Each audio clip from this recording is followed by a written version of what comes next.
ಸಾಧಕರ ಜೊತೆ ನಮ್ಮ ಮಾತುಕತೆ. ಇದು ನಿಮ್ಮ ಕಾರ್ಯಕ್ರಮ ಸಾಧಕರ ಜೊತೆ ನಮ್ಮ ಮಾತುಕತೆ. ಇವತ್ತಿನ ನಮ್ಮ ಸಾಧಕರು ಕುಂದಾಪುರ ತಾಲೂಕಲ್ಲಿ ಸಿದ್ದಾಪುರ ಅಂದಲ್ಲಿ ಒಂದು ಊರಿತ್ತು. ಸಿದ್ದಾಪುರದಿಂದ 6 ಕಿಲೋಮೀಟರ್ ದೂರದಲ್ಲಿ ಹಳ್ಳಿಹೊಳೆ, ಜಡ್ಕಲ್, ಕೊಲ್ಲೂರಿಗೆ ಹೋಗೋ ರಸ್ತೆ ಮಧ್ಯ ಒಂದು ಮಲೆನಾಡಿನ ತಪ್ಪಲಲ್ಲಿ ಒಂದು ಪುಣ್ಯಕ್ಷೇತ್ರ ಇತ್ತು. ಆ ಪುಣ್ಯಕ್ಷೇತ್ರವೇ ಶ್ರೀ ಕ್ಷೇತ್ರ ಕಮಲಶಿಲೆ.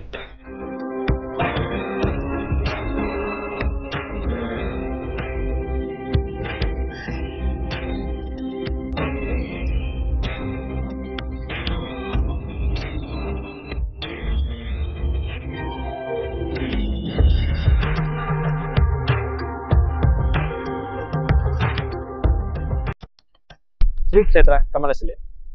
ಇಲ್ಲಿ ಐತಿಹಾಸಿಕವಾದಂಥ ಶ್ರೀ ಬ್ರಾಹ್ಮಿ ದುರ್ಗಾ ಪರಮೇಶ್ವರಿ ದೇವಸ್ಥಾನವಿದೆ. ದಶಕಗಳ ಕಾಲ ಈ ದೇವಸ್ಥಾನದ ಧರ್ಮಾಧಿಕಾರಿಗಳಾಗಿರುವಂಥವರೇ ಇವತ್ತಿನ ನಮ್ಮ ಸಾಧಕರು. ಇವರ ಮಾತು ಕೇಳಲು ನೂರಾರು ಜನ ಕಾಯ್ತಾ ಇರ್ತಾರೆ. ಇವರ ದಿಟ್ಟ ನಿರ್ಧಾರ, ನೇರ ನುಡಿ ನಮ್ಮೆಲ್ಲರಿಗೂ ಮಾದರಿ. ಇವರು ಯಾವುದೇ ಜಾತಿ ಭೇದ ಭಾವ ಮಾಡದೆ ಸರ್ವರನ್ನು ಸಮನಾಗಿ ನೋಡುವ ಸಹೃದಯಿ ಅವರೇ ನಮ್ಮ ಇಂದಿನ ಸಾಧಕರು.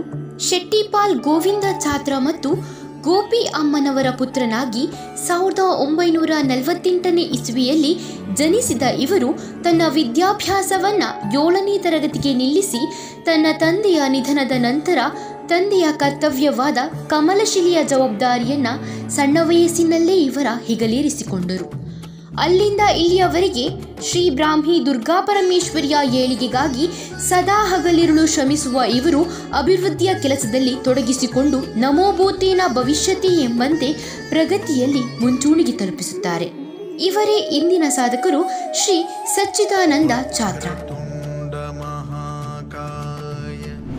ನೋಡಿದ್ರಲ್ಲ ಸ್ನೇಹಿತರೆ, ಶ್ರೀ ಕ್ಷೇತ್ರ ಕಮಲಶಿಲೆ, ಶ್ರೀ ಬ್ರಾಹ್ಮಿ ದುರ್ಗಾ ಪರಮೇಶ್ವರಿ ದೇವಸ್ಥಾನ. ಧರ್ಮಾಧಿಕಾರಿಗಳು ಶ್ರೀಯುತರು ಶ್ರೀ ಸಚ್ಚಿದಾನಂದ ಛಾತ್ರ ಅವರು. ಇವರೇ ಇವತ್ತಿನ ನಮ್ಮ ಸಾಧಕರು. ಅಯ್ಯ ನಮಸ್ಕಾರ, ಕಾರ್ಯಕ್ರಮಕ್ಕೆ ಸ್ವಾಗತ. ಅಯ್ಯ, ಈಗ ನಾರ್ಮಲ್ ಆಗಿ ಅಂದ್ರೆ ನೀವು ಸಚ್ಚಿದಾನಂದ ಛಾತ್ರ ಅವರು ಅಂದ್ರೆ ಹೊರಗಡೆ ಒಂದಿಷ್ಟು ಹೆಸರಿದೆ, ತುಂಬಾ ಒಳ್ಳೊಳ್ಳೆ ಕೆಲಸಗಳನ್ನ ಮಾಡ್ತೀರಾ, ತುಂಬಾ ಒಂದು ಶಾಲೆಗಳಿಗೆ ತುಂಬಾ ಎಲ್ಲ ಹೆಲ್ಪ್ ಮಾಡ್ತೀರಾ, ಒಂದು ಕ್ಯಾಂಪ್ಗಳನ್ನ ಇವಾಗ ತಾನೇ ಹೇಳಿ ಕ್ಯಾಂಪ್ ಇದೆಲ್ಲ ಎಲ್ಲ ಹೆಲ್ಪ್ ಮಾಡಿ. ಬಟ್ ನಿಮ್ಮ ಬಗ್ಗೆ ಕೆಲವರಿಗೆ ಇನ್ನೂ ತಿಳ್ಕೊಬೇಕು, ನಿಮ್ಮ ಬಗ್ಗೆ ಗೊತ್ತಿಲ್ದಿರೋ ವಿಷಯನ ತೋರಿಸ್ಬೇಕು ಅಂತ ನಾವು ಈ ಶೋ ಮಾಡ್ತಾ ಇದ್ದೀವಿ. ಇದೇ ಸಾಧಕರ ಜೊತೆ ನಮ್ಮ ಮಾತುಕತೆ ಅಂತ. ಈಗ ನಿಮ್ಮ ಬಾಲ್ಯದಲ್ಲಿ ನೀವು ಹುಟ್ಟಿದ ಡೇಟು ನಿಮ್ಗೆ ಗೊತ್ತಾ? ಅಂದ್ರೆ ಹುಟ್ಟಿದ ಡೇಟು, ಬಾಲ್ಯದಲ್ಲಿ ಎಲ್ಲಿ ಹುಟ್ಟಿದ್ರಿ, ನಿಮ್ಮ ಶಿಕ್ಷಣ ಎಷ್ಟಾಯ್ತು, ಅದ್ರ ಬಗ್ಗೆ ಹೇಳ್ಬೋದಾ? ನಾನು ಓದೋದು ಬರೀ 7ನೇ ಕ್ಲಾಸ್. 7ನೇ ಕ್ಲಾಸ್ ಅಷ್ಟೇ ಓದೋದು.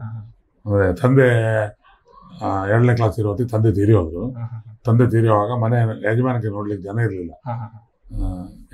ಆವಾಗ ಮನೆ ಯಜಮಾನಿಗೆ ನೋಡ್ಲಿಕ್ಕೆ ಸ್ಟಾರ್ಟ್ ಆಯ್ತು. ಯಜಮಾನಿಗೆ ನೋಡಿ ಸ್ಟಾರ್ಟ್ ಅಂದ್ರೆ 7ನೇ ಕ್ಲಾಸ್ ತನಕ ಓದಿದ್ದು. ಅಷ್ಟೇ. ಹೌದಾ? ತಂದೆಯವರು ವೃತ್ತಿಯಲ್ಲಿ ಏನ್ ಮಾಡ್ತಿದ್ರು? ತಂದೆಯವರು ಅಗ್ರಿಕಲ್ಚರ್ ಮಾತ್ರ. ಅಗ್ರಿಕಲ್ಚರ್. ಎಲ್ಲಿ ಇದೆ ಊರಲ್ಲಿ? ಹಳ್ಳಿಹೊಳೆ, ಶೆಟ್ಟಿಪಾಲ್. ಹಳ್ಳಿಹೊಳೆ.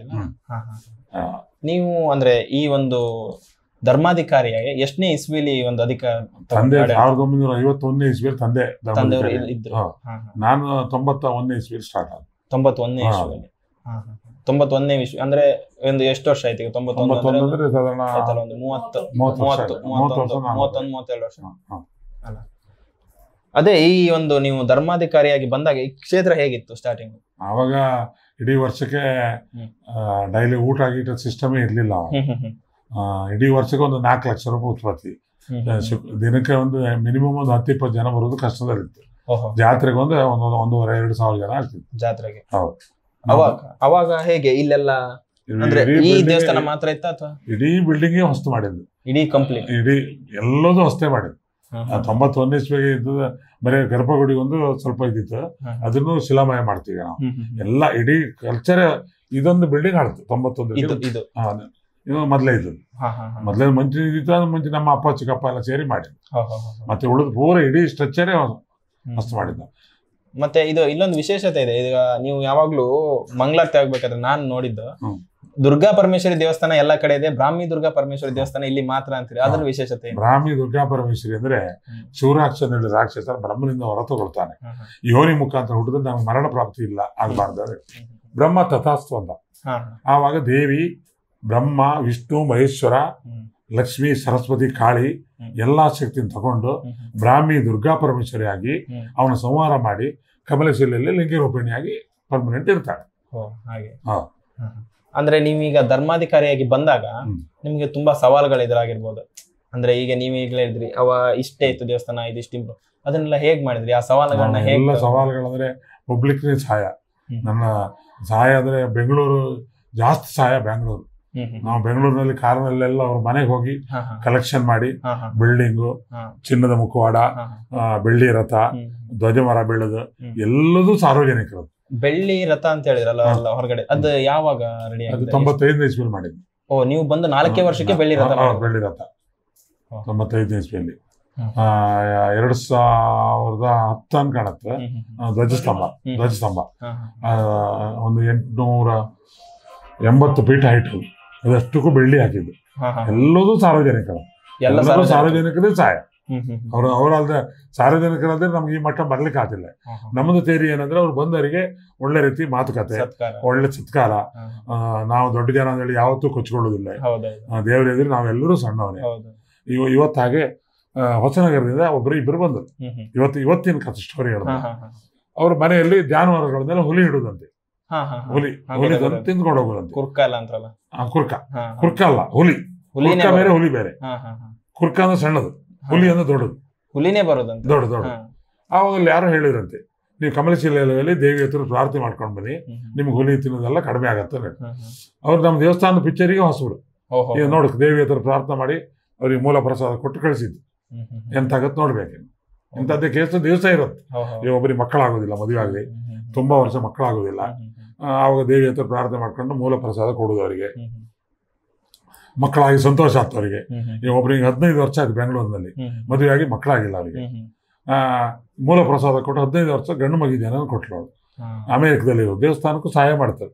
ನಮ್ಗೆ ನನ್ನ ಸ್ವಂತಕ್ಕೆ ಇದ್ರಲ್ಲಿ ಏನೂ ಲಾಭ ಇಲ್ಲ. ಇದೆಲ್ಲ ಸರ್ಕಾರದ ಟೆಂಪಲ್, ನಮ್ದು ಸೇವೆ ಮಾತ್ರ. ಇವತ್ತು ನಾನು ಊಟ ಮಾಡೋದು 2:45 ಆಗತ್ತೆ. ದಿನ ಇದೇ ಕ್ವಶನ್. ನನ್ನ ಸ್ವಂತಕ್ಕೆ ಏನೂ ಲಾಭ ಇಲ್ಲ. ನನಗೆ ದೇವರ ಆರೋಗ್ಯ ಕೊಡ್ಲಿ, ನಮ್ಮ ಸಂಸ್ಥೆ ಒಳ್ಳೆ ರೀತಿ ನಡೀಲಿ. ನಮ್ಮ ಟ್ರಾನ್ಸ್ಪೋರ್ಟು ಹಾಗೆ, ನಮ್ದು ಬಸ್ ಶ್ರೀದುರ್ಗಮ್ಮ ಅಂತ ಹೇಳಿ ಬಸ್ ಕಂಪನಿ. ನಾನು ಕಷ್ಟಪಟ್ಟು ಬಸ್ ಮಾಡ್ದವ. 74ನೇ ಇಸ್ವಿಯಲ್ಲಿ ನಾನೇ ಓನ್ ಡ್ರೈವಿಂಗ್ ಮಾಡ್ಕೊಂಡು ಬಸ್ ಮಾಡ್ತಿದ್ದೆ. ಸ್ಟಾರ್ಟಿಂಗ್ ಅಲ್ಲಿ ಎಷ್ಟು ಬಸ್? ಒಂದೇ ಬಸ್. ಆದ್ರಿ ಟು ಹಳ್ಳಿಯೊಳೆ. ನಾನೇ ಸ್ವಂತ ಡ್ರೈವಿಂಗ್ ಮಾಡಿ ತಿಂಗಳಿಗಟ್ಟಲೆ ಡ್ರೈವಿಂಗ್ ಮಾಡ್ತಿದ್ದೆ. ಅಲ್ಲ, ಇದು ಒಂದು ಕ್ಯೂರಿಯಾಸಿಟಿ ಪ್ರಶ್ನೆ. ಅವಾಗ ಬಸ್ ರೇಟ್ ಎಷ್ಟಿದೆ? ಶ್ರೀದುರ್ಗಮ್ಮ ಬಸ್ ನೀವು ಇಷ್ಟು ದುಡ್ಡು ಕೊಟ್ಟು ತಗೊಂಡಿದ್ರಿ? ಆವಾಗ ಬಸ್ಸಿಗೆ ಒಟ್ಟು 1,00,000 ರೂಪಾಯಿ, 1,20,000 ರೂಪಾಯಿ. 1,20,000 ನೀವೇ ಡ್ರೈವಿಂಗ್ ಮಾಡಿ? ನಾನೇ ಡ್ರೈವಿಂಗ್ ಮಾಡ್ಕೊಂಡು ಇದರದ್ದು ಇದು ತಗೊಂಡು. ದೇವಿ ಹೆಸರು ಮಾತ್ರ ದೇವಿ ಶ್ರೀದುರ್ಗಮ್ಮ. ಅದೇ ಎಷ್ಟನೇ ಇಸ್ವಿ ಅಂದ್ರಿ? 74. 91ರಲ್ಲಿ ನೀವು ಇದನ್ನ? ಹೌದು, 74. 47 ವರ್ಷ ಆಯ್ತು ನಾವು ಬಸ್ ಇಟ್ಟು. ಅದಾದ್ಮೇಲೆ ಈಗ ಪ್ರೆಸೆಂಟ್ ಈಗ ಎಲ್ಲಿ ನೋಡಿದ್ರು ಶ್ರೀದುರ್ಗಂಬ ಇದೆ. ಶ್ರೀದುರ್ಗಂಬ ಅಂದ್ರೆ ಲೋಕಲ್ ಎಲ್ಲ ಬೇರೆ ಜಿಲ್ಲೆಗಳಲ್ಲಿ ಗೌರ್ಮೆಂಟ್ ಬಸ್ಗಳನ್ನ ಹೆಚ್ಚಾಗಿ ನೋಡಿ, ಇಲ್ಲಿ ಶ್ರೀದುರ್ಗಂಬ. ಅಲ್ಲಿ ನೋಡಿದ್ರು ಶ್ರೀದುರ್ಗಂಬ ಒಂದು ಹೆಚ್ಚಿಂದ ಸುಮಾರು ಒಂದು ಎಷ್ಟು ಬಸ್ಗಳಿರ್ಬೋದು ಇವಾಗ? ನಮ್ದು 100 ಗಜಾನನ ಮತ್ತು ನಮ್ದು ಒಟ್ಟು 180 ಬಸ್. ಗಜಾನನ ಈಗ ನೀವೇ? ಗಜಾನನ ನಮ್ದೆ, ದುರ್ಗಾಂಬ ನಮ್ದೆ. ನಾವು ಒಟ್ಟಿಗಿದ್ದವರು, ನನ್ನ ತಮ್ಮಂದೀಗ ಇಬ್ಬರದು ಒಟ್ಟು 350 ಬಸ್ ಉಂಟು. 350 ಬಸ್ ಉಂಟು ಅಂದ್ರೆ ಬೆಂಗಳೂರಿಗೆ ಎಲ್ಲದು 350 ಬಸ್. ಇನ್ನು ಛತ್ತೀಸ್ಗಢದಲ್ಲೂ ಒಂದು ಬಸ್. ಛತ್ತೀಸ್ಗಢ, ಭೋಪಾಲ. ಇದು ನನ್ನ ಮಗಂದು, ಅವನ ಆಕ್ಸಿಡೆಂಟ್ ಆಗಿ ತೀರಿಯೋದ. ಅವನೊಂದು 400 ಬಸ್ ಉಂಟಲ್ಲಿ. ಈಗ ಅವ್ನು ಸೊಸೆ ನೋಡ್ತಾ ಇದ್ಲು. ನಾನು ಮತ್ತೊಬ್ಬ ಮಗ ಅವಳಿಗೆ ಹೆಲ್ಪ್ ಮಾಡ್ತಾ ಇದ್ದೆ. ಒಳ್ಳೆ ರೀತಿ ನಡೀತಾ ಉಂಟು. ಇಲ್ಲ ಟ್ರಾನ್ಸ್ಪೋರ್ಟಿಗೆ ಡೀಸೆಲ್ ರೇಟ್ ಜಾಸ್ತಿ ಆಗಿ ಕೊರೋನಾ ಬಂದು ಇಲ್ಲಿ ಸ್ವಲ್ಪ ಸಂಕಷ್ಟದಲ್ಲಿ ಉಂಟು. ಈಗ ಮುಂಚಿನಷ್ಟು ಒಳ್ಳೇದಿಲ್ಲ. ದೇವಸ್ಥಾನ ಹಾಗೆ ಕೊರೋನಾ ಬಂದು ದೇವಸ್ಥಾನಕ್ಕೂ ತುಂಬಾ ಎಫೆಕ್ಟ್ ಆಯ್ತು. ತುಂಬಾ ಎಫೆಕ್ಟ್. ಈಗ ಈ ಒಂದು ವಾರ ಆಯ್ತಷ್ಟೇ ಸ್ವಲ್ಪ ಜನ ಶುರುವಾಗಿ. ಈಗ ಕೊರೋನಾ ಬಂದು ಎಲ್ಲದಕ್ಕೂ ಪ್ರಾಬ್ಲಮ್. ಬಸ್ ದಂಧೆ ಅಂತೂ ನೆಲ ಕಚ್ಚಿ ಹೋಯ್ತು. ಅಲ್ಲ, ಕೊರೋನಾ ಎಲ್ಲ ಬಂದಾಗ ಇಲ್ಲಿ ವ್ಯವಸ್ಥೆ ಎಂತ ಮಾಡಿದ್ರು? ಆದ್ರೂ ಕೊರೋನಾ ಬಂದಲ್ಲಿ ದೇವಿ ಹತ್ರ ದಿನಾ ಪ್ರಾರ್ಥನೆ, ಪೂಜೆ ನಡೀತಾ ಇತ್ತು. ಪೂಜೆ ದಿವಸ ನಡೀತ. ಊಟಕ್ಕೆ ಮಾತ್ರ ಲಿಮಿಟ್ ಜನ. ಅಲ್ಲ, ಅವಾಗ್ಲೂ ಊಟ ಹಾಕ್ತಿದ್ದೇವೆ ನಾವು. ಊಟ ಹಾಕ್ತಿದ್ದೇವೆ. ಇಲ್ಲಿ ಹೋಟ್ಲ್ ಇಲ್ಲ ಹತ್ರ. ಕಾನೂನು ಪ್ರಕಾರ ಊಟ ಹಾಕಬಾರ್ದು, ಸರ್ಕಾರದ ಆದೇಶ ಉಂಟು. ಆದ್ರೂ ಬಂದವರಿಗೆ ಎಂತ ಮಾಡೋದು? ಮಧ್ಯಾಹ್ನ ಹೋಗಿ ಬರ್ತಾರೆ, ಅವ್ರಿಗೆ ಊಟ ಹಾಕ್ತಿದ್ರೆ ನಮ್ಗೆ ತಪ್ಪಾಗತ್ತೆ. ಎಲ್ಲಿ ಹೋಗ್ತಾರೆ ಅವರು? ಅಲ್ಲ, ಅದೇ ಈಗ ಊಟದ ವಿಚಾರ ನೀವು ಹೇಳ್ರಿ. ಊಟದ ವಿಚಾರ ಬಂದಾಗ ತುಂಬಾ ಕಡೆ ಇದೆ ಊಟದ ವಿಚಾರ. ಕಮಲಶಿಲೆ ಇಡೀ ಕುಂದಾಪುರ ಉಡುಪಿ ಭಾಗದಲ್ಲಿ, ಅದು ಹೇಳೋದ ಏನೋ ಗೊತ್ತಿಲ್ಲ, ಕುಂದಾಪುರ ಉಡುಪಿ ಭಾಗದಲ್ಲಿ ಈ ತರದ ಊಟ ದೇವಸ್ಥಾನದಲ್ಲಿ ಎಲ್ಲೂ ಹಾಕಲ್ಲ. ಇದು ಅವಾಗ ನಾವು ಇವ್ರಿಗೆ ಮಾತಾಡ್ಕೊಳ್ತಾ ಇದ್ವಿ. ಹೊರಗಡೆ ಯಾರು ಬಂದಾಗ ಇಲ್ಲಿ ಕೂತ್ಕೊಂಡು ಮಿಸ್ ಆಗಿ ಬೇರೆ ಫಂಕ್ಷನ್ಗೆ ಬಂದು ಊಟ ಮಾಡ್ತಿದ್ವಿ ಏನೋ ಅನ್ಸ್ಬಿಡ್ತದೆ. ದೇವಸ್ಥಾನದಲ್ಲಿ ಊಟ ಮಾಡ್ತಿದ್ವಿ ಅನ್ಸಲ್ಲ. ಅಷ್ಟು ಬಗೆಯ ಊಟಗಳಿರ್ತವೆ. ಅದ್ರ ಬಗ್ಗೆ ಹೆಂಗೆ? ಊಟ ಕಡೆ ಮುಂಚಿನ ದಿವಸ ಸಾಯಂಕಾಲ ನಮ್ ಮ್ಯಾನೇಜರ್ ಹತ್ರ ನಾಳೆ ಏನೆಲ್ಲ ಊಟಕ್ಕೆ ಮಾಡ್ಬೇಕು, ಏನ್ ಮಾಡ್ಬೇಕು, ಎಷ್ಟು ಜನ ಊಟ ಮಾಡ್ಬೇಕು. ಭಾನುವಾರ ರಜೆ ಇದ್ರೆ ಎಷ್ಟು ಜನ, ಶುಕ್ರವಾರ ರಜೆ ಇದ್ರೆ ಎಷ್ಟು ದಿನ. ಈಗ ಭಾನುವಾರ ಇವತ್ತು ಕುಸುಂಬರಿ, ಚಟ್ನಿ, ಪಲ್ಯ, ಕೂಟು, ಪಾಯಸ, ಸಾರು, ಮಜ್ಜಿಗೆ ಮತ್ತೆ ಹಪ್ಪಳ ಊಟಕ್ಕೆ. ಇವತ್ತು ನಿನ್ನೆ ಲಿಸ್ಟ್ ಆಗೇ ಆಯ್ತು. ನೀವು ಎಲ್ಲ ಊಟ ಮಾಡಿದ್ರೆ ಗೊತ್ತಿಲ್ಲ, ನಿಮ್ಗೆ ಏನೆಲ್ಲ ಆಗಿದ್ರು ನನ್ಗೆ ಗೊತ್ತಿಲ್ಲ. ಎಲ್ಲ ಹಪ್ಪಳ ಹಾಕಿದ್ರಾ? ಇಲ್ಲ ನೀವು ಮೇಲೆ ಕೂತ್ರಿ? ಇಲ್ಲ, ನಾವು ಕೆಳಗಡೆ ಕೂತು ಅಂದ್ರೆ ಶೂಟ್ ಮಾಡ್ತಿದ್ವಿ, ಮಿಸ್ ಆಗಿ ಕೆಳಗಡೆ ಕೂತು. ಎಷ್ಟು ಊಟ ನಿಮ್ಗೆ ಎಂತೆಲ್ಲ ಹಾಕಿದ್ರು?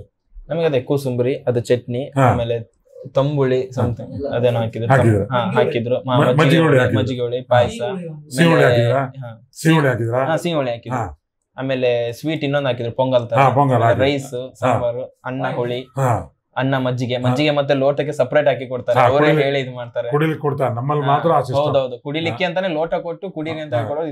ನನಗೆ ಗೊತ್ತಿಲ್ಲ, ಒಂದೊಂದ್ಸರಿ ರಸೀದಲ್ಲೇ ಮಿಸ್ ಆದ್ರೆ ನನ್ಗೆ ಗೊತ್ತಾಗೋದಿಲ್ಲ. ನನಗೆ ಗೊತ್ತಾದ್ರೆ ಕುಡಿಲಿಕ್ಕೆ ಕೊಡಿದ್ರೆ ನಾನು ಜೋರು ಮಾಡ್ತೇನೆ. ನಮ್ಮ ಸ್ಟಾಫಿಗೆ ಯಾರು ಒಬ್ಬ ಬಡವ ಬಂದ್ರು ಅವ್ರಿಗೆ ಮಜ್ಜಿಗೆ ಕುಡಿಲಿಕ್ಕೆ ಕೊಡ್ಬೇಕು. ದೊಡ್ಡವ ಬಡವ ಬೇರೆ ಸಿಸ್ಟಮೇ ಇಲ್ಲ. ಎಲ್ಲ ಅವನಿಂದ 10 ರೂಪಾಯಿ ದೇವಸ್ಥಾನಕ್ಕೆ ಲಾಭ ಇಲ್ದಿದ್ರು, 1 ರೂಪಾಯಿ ಲಾಭ ಇದ್ರು ಅವನಿಗೆ ಊಟಕ್ಕಾಗಿ ಕಳಿಸ್ತೆ. ಇವ ಜಾತಿ ಗೀತಿ ಕ್ವಶ್ಚನ, ಹರಿಜನ, ಭಟ್ಟ, ಬ್ರಾಹ್ಮಣ, ಪೂಜಾರಿ, ಶೆಟ್ರು ಆ ಭಾವನೆ ಇಲ್ಲ. ಎಲ್ಲರಿಗೂ ದೇವಿ ದರ್ಶನ, ಎಲ್ಲರಿಗೂ ಊಟ. ಬ್ರಾಹ್ಮಿ ದುರ್ಗೆಯ ಪ್ರಸಾದವೆಂದು ಕಣ್ಣಿಗೊತ್ತಿ ಭೋಜನ ಸ್ವೀಕರಿಸುವ ಭಕ್ತರಿಗೆ ಪಲ್ಯ, ಅನ್ನ, ಸಾರು, ಸಾಂಬಾರು, ಈ ಪ್ರತಿತುತ್ತಿನಲ್ಲೂ ಅನ್ನಪೂರ್ಣಿಯ ಅಕ್ಕರಿಯ ಪ್ರೀತಿ ಇದೆ. ಭಕ್ತಿ ಸಂಭ್ರಮದ ಸಿಹಿಮನದಲ್ಲಿ ಬಡಿಸುವ ಸಿಹಿ ತಿನಿಸು ತಿಂದರೆ ದೃಢಮನಕ್ಕೆ ಅಂಟಿರುವ ಕಹಿಯನ್ನ ಅಳಿಸುವ ನೀತಿ ಇದೆ. ಮುಕ್ತಾಯವೇ ಇಲ್ಲ ಎಂಬಂತೆ ಬಡಿಸುವ ಪರಿ, ವಿಚಾರಣೆಯ ರೀತಿ, ಅದರ ಉದರವೆರಡು ತುಂಬುವ ಪರಿಪಾಠವಿದೆ. ಸಂತೃಪ್ತಿಯಿಂದ ತುಂಬಿದ ಉದರಕ್ಕೆ ಕೊನೆಗೆ ಜೀರ್ಣಕ್ರಿಯೆಗೆ ಮದ್ದು ಎಂಬಂತೆ ಮಜ್ಜಿಗೆಯ ಔಷಧವಿದೆ. ಶುಕ್ರವಾರ, ಆದಿತ್ಯವಾರ, ಮಂಗಳವಾರ 1,000-1,200 ಜನ ಡೈಲಿ ಆಗುತ್ತೆ. ಉಳಿದ ದಿವಸ 1,000-1,200 ಜನ, ಮತ್ತು ರಾತ್ರಿಗೆ 700-600 ಜನ ಡೈಲಿ ಊಟಕ್ಕಾಗುತ್ತೆ. ನಮ್ಮಲ್ಲಿ ಅನ್ನ ಸಂತರ್ಪಣೆ ಒಂದು ಮೇಯ್ನ್.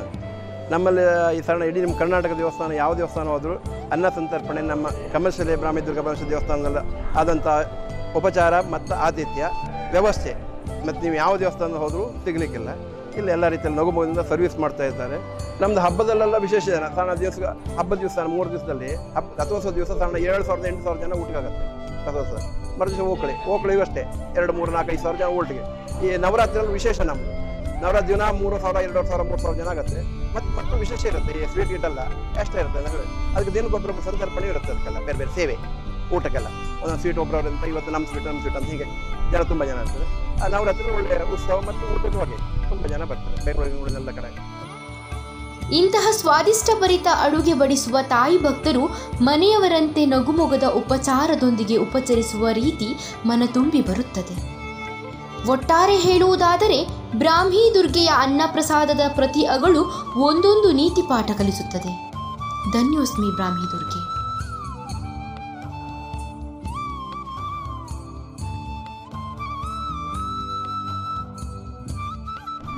ವರ್ಷದಲ್ಲೂ ಇವಾಗ್ಲೂ ನೀವು ಪ್ರತಿದಿನ ಬರ್ತೀರಿ, ದಿನಂಪ್ರತಿ ಬಂದು ಇಲ್ಲಿ ಮಹಾಮಂಗಳಾರತಿ ಹೋಗಿರ್ತೀರಿ. ನೀವೇ ಹೇಳ್ತೀರಿ ಇದು ಬ್ರಾಹ್ಮಿ ದುರ್ಗಾ ಪರಮೇಶ್ವರಿ ದೇವಸ್ಥಾನ, ಎಲ್ಲಿ ದುರ್ಗಾ ಪರಮೇಶ್ವರಿ ದೇವಸ್ಥಾನ ಎಲ್ಲ ಕಡೆ ಇರ್ತದೆ, ಬ್ರಾಹ್ಮಿ ದುರ್ಗಾ ಪರಮೇಶ್ವರಿ ದೇವಸ್ಥಾನ ನಮ್ಮಲ್ಲಿ ಮಾತ್ರ.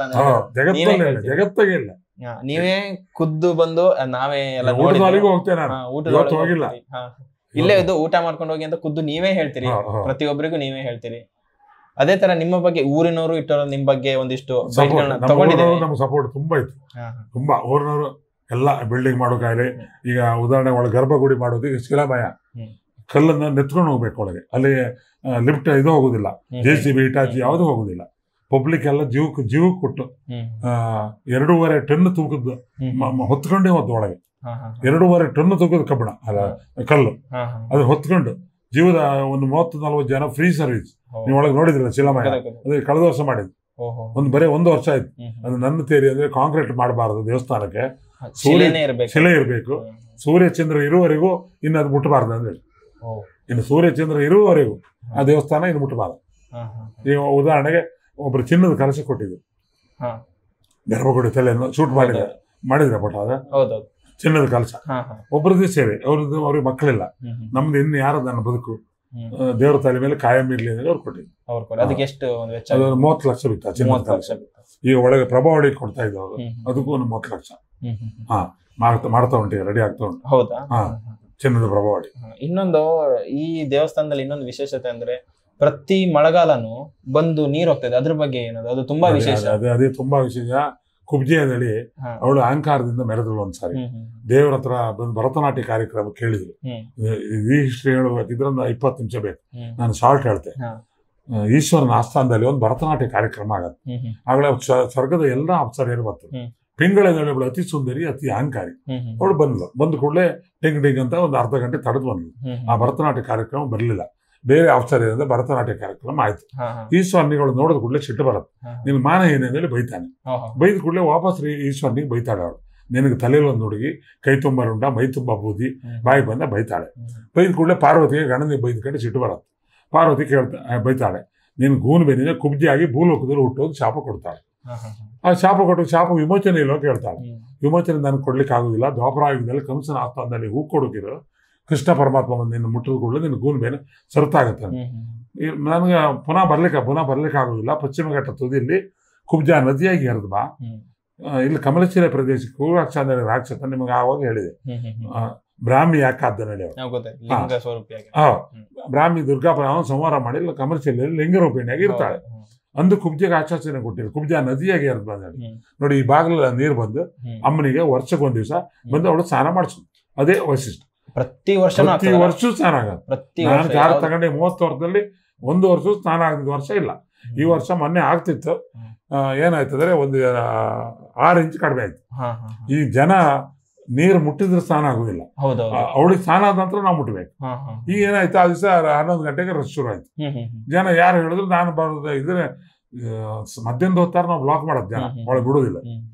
ಜನ ಇದು ಸ್ನಾನ ಆಗಿಲ್ಲ. ಒಂದು 6 ಇಂಚ್ ಕಡಿಮೆ ಆಯ್ತು. ಇನ್ನು ಯಾವಾಗ ಈ ವರ್ಷ ಆಗತ್ತೋ ಗೊತ್ತಿಲ್ಲ. ಅಂತೂ ಡೆಫಿನೆಟ್ ಆಗತ್ತೆ.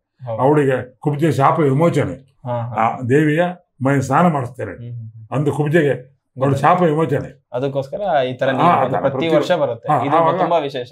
ನಾವು ಅವಳಿಗೆ ಸ್ನಾನ ಆದ ನಂತರ ನಾವೆಲ್ಲರೂ ಸ್ನಾನ ಮಾಡೋದು. ಹಾಗೆ ಮತ್ತೆ ಇಲ್ಲಿ ದೇವಸ್ಥಾನದ ಒಳಗಡೆ ಹೋಗ್ಬೇಕಾದ್ರೆ ಅಂಗಿ ಬಿಚ್ಚಿ ಹೋಗುದು. ಶ್ರೀಧರ ಸ್ವಾಮಿಯವರು ಒಂದ್ಸಾರಿ ಬಂದ್ರು. ಶ್ರೀಧರ ಸ್ವಾಮಿಯವರು ನಾನು ಚಿಕ್ಕಂದಲ್ಲಿರುವಾಗ ಸಾಕ್ಷಾತ್ ದೇವರದ್ದೇ ಒಂದು ಸ್ವರೂಪ ಅವರು. ಶ್ರೀಧರ ಸ್ವಾಮಿಯವರು ಅವರು ಬಂದಲ್ಲ ಅಂಗಿನ ಕಳಚಿ ಒಳಗೋಗ್ಬೇಕಂದ್ರೆ ಒಂದು ಆದೇಶ ಹೇಳಿದ್ರು. ನೋಡಿ ಅಲ್ಲಿ ಬೋರ್ಡ್ ಹಾಕಿದ್ರು. ಅವರು 51ನೇ ಇಸ್ವಿ. ನನಗೆ 3 ವರ್ಷ ಪ್ರಾಯ ಅವ್ರು ಬರುವಾಗ. ಸಣ್ಣವನ್ನ ಸ್ವಲ್ಪ ನೆನಪುಂಟು ನನಗೆ. ಅವ್ರಿಗೆ ಹೊಳೆ ಇರ್ತ ನೋಡಿ. ಆ ಹೊಳೆಯಲ್ಲಿ ಚಕ್ರಮಟ್ಟಿ ಹಾಕಿಟ್ಟು ಕೂತಿದ್ರು ನೀರ್ ಮೇಲೆ. ನೀರ್ ಮೇಲೆ ಚಕ್ರಮಟ್ಟಿ ಹಾಕಿಟ್ಟು ಕೂತಿದ್ರು. ಅವ್ರು ದೈವಾಂಶ ಸ್ವರೂಪಿ ಅಲ್ದಿದ್ರೆ ನೀರ್ ಮೇಲೆ ಕೂತ್ಕೊಳ್ಳಿಕ್ಕೆ ಆಗೋದಿಲ್ಲ. ಸಾಕ್ಷಾತ್ ದೈವಾಂಶದೇ ಸ್ವರೂಪಿ ಅವರು. ಅದಕ್ಕೆ ಅವರೇ ಆದೇಶ ಮಾಡಿದ್ರು. ಅವ್ರದ್ದು ಫೋಟೋ ಉಂಟು ನೋಡಿ ಅಲ್ಲಿ ಬಾಗ್ಲಿಗೆ ಹಾಕಿದ್ರು.